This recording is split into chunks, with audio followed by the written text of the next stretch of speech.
নমস্কার বন্ধুরা, আজ বুধবার আমি চলে এসেছি নতুন একটা ভিডিও নিয়ে। আজকে দুপুরে লাঞ্চের মেনু হচ্ছে মাছের ঝোল, রুই মাছের আলু দিয়ে, গাঠি কচু দিয়ে, পেঁপে দিয়ে পাতলা ঝোল। তো বেশ কিছুদিন আমি ব্লগে আসিনি, কারণ একটু শরীরটা খারাপ হয়েছিল। এবার আমি কিন্তু মাছগুলো আগে ভেজে নিয়েছি, তারপর আলু গাঠি কচু যা কিছু দিল সব কিছু সবজি আমি ভেজে নিয়েছি। মশলা দিয়ে দিয়েছি, আদা পেঁয়াজ। আমি মাছের রসুনটা দিই না। সব কিছু ভালো করে কষিয়ে নিয়ে জিরে গুঁড়ো, ধনে গুঁড়ো, লঙ্কা গুঁড়ো, গুঁড়ো মশলাগুলো দিয়ে আমি কষিয়ে জল দিয়ে দিলাম। কালারটা কিন্তু আমি রেড চিলি পাউডার দিয়েছি বলে লাল হয়েছে, কারণ আমাদের ছেলেমেয়েরা একটু ঝোলে কালার না এলে বলে মা ঝোল খেতে ভালো হয়নি। তো মাছের ঝোলটা আমার অলরেডি হয়ে গেছে। মাছগুলো ঝোলের মধ্যে দিয়ে আমি শিফট করে দিলাম, কারণ আমার অনেকটাই আজকে বেলা হয়ে গেছে। তো এভাবে আমি মাছগুলো দিয়ে ঝোলটা আমি সিদ্ধ হতে দেব। ততক্ষণে ওইদিকে আমি আর একটা তরকারি করে নেব। তো ঝোলটা ফুটতে থাকুক।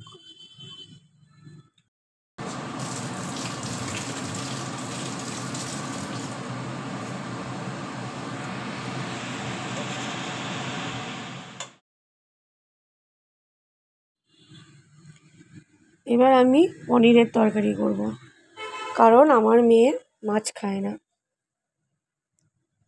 সেই জন্য ওর জন্য পনিরের তরকারি করব। এবং এটাই আমাদের আবার রাত্রেও হয়ে যাবে। দুটো তরকারি বানালে আমাদের একটা সুবিধা, রাত্রে আর আমাকে কিছু করতে হয় না, শুধু ভাত বা রুটি একটা কিছু বানালেই হয়ে যায়। তো পনিরটা আমি এবার কড়াইয়ে তেল দিয়ে ভেজে নেব। সাদা তেল দিয়েছি। পনিরগুলো এক এক করে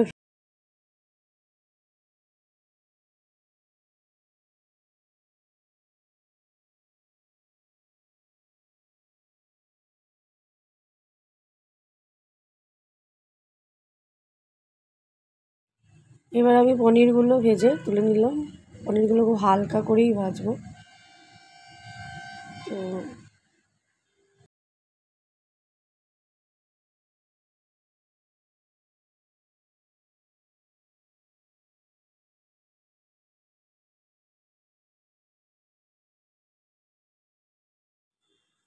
আজকে আমি এটা একটু আদা পেঁয়াজ বাটা দিয়ে করব, আর মাছের মধ্যে যে মশলাটা দিয়েছি সে একই মশলা দিয়ে দুটো তরকারি করে নেব।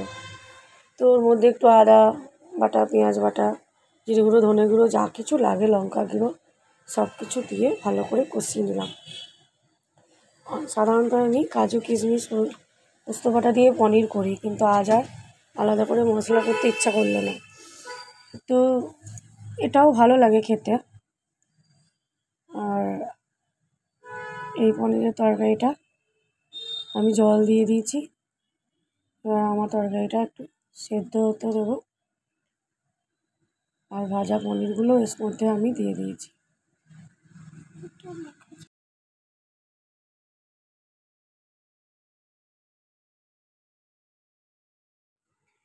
তো দুপুরে রান্নার ব্লগটা আমি শেষ পর্যন্ত আর ভিডিও করতে পারিনি। তো এখন আমি চলে এসেছি সন্ধেবেলায়। আজ সন্ধেবেলায় ভাবছি একটু ভালো করে মুড়ি মাখিয়ে খাবো। সঙ্গে আমরা সাধারণত লিকার চাই খাই, তো আজকে বাইরে বৃষ্টি পড়ছে, একটু দুধ চা খেতে ইচ্ছা করলো। তো সবাই মিলে সন্ধেবেলায় একটু জমিয়ে বাঙালির ঘরে আমাদের এরকম মুড়ি, শসা, পেঁয়াজ, চানাচুর, বাদাম সঙ্গে একটু চা জমে যায়। আমাদের এইটুকু হলেই মনটা ভরে যায়, তাই না? সন্ধ্যেবেলায় এবার আমি একটু চায়ের জল বসিয়ে নিয়েছি। জলের মধ্যে একটু আদা দিয়ে দিয়েছি। জলটা গরম হয়ে গেলে দুধটা গুলে নেবো। আজ একটু আমাদের দুধ চা খেতে ইচ্ছা করলো। আমরা দুধ চা খুব কমই খাই, মাঝে মাঝে হয়তো শখ করে একটু খেলাম। তো অল্প করে একটু দুধ গুলে নিয়েছি। তো চাটা বানিয়ে নেবো। প্যাকেট থেকে দুধটা নিতে গিয়ে একটু পড়েও গেল। চাটা আমি বানিয়ে নিচ্ছি। চা পাতা জলের মধ্যে আমি দিয়ে দিয়েছি, চাটা ফুটছে। এবার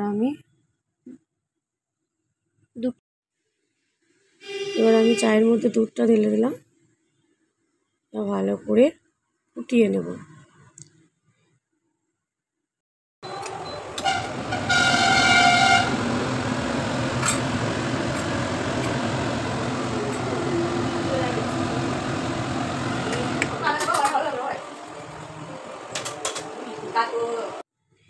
এবার আমি চাটা ছেঁকে নেব।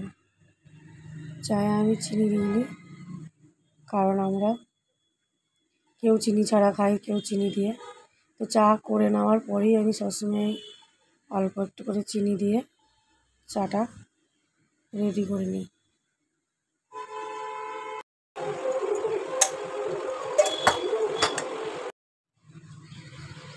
এবার আমার চা একদম রেডি। তো এনজয় করবো এবার সন্ধ্যেটা চা আর মুড়ি দিয়ে। আজকের মতন এটুকুই। Thank you. Please subscribe.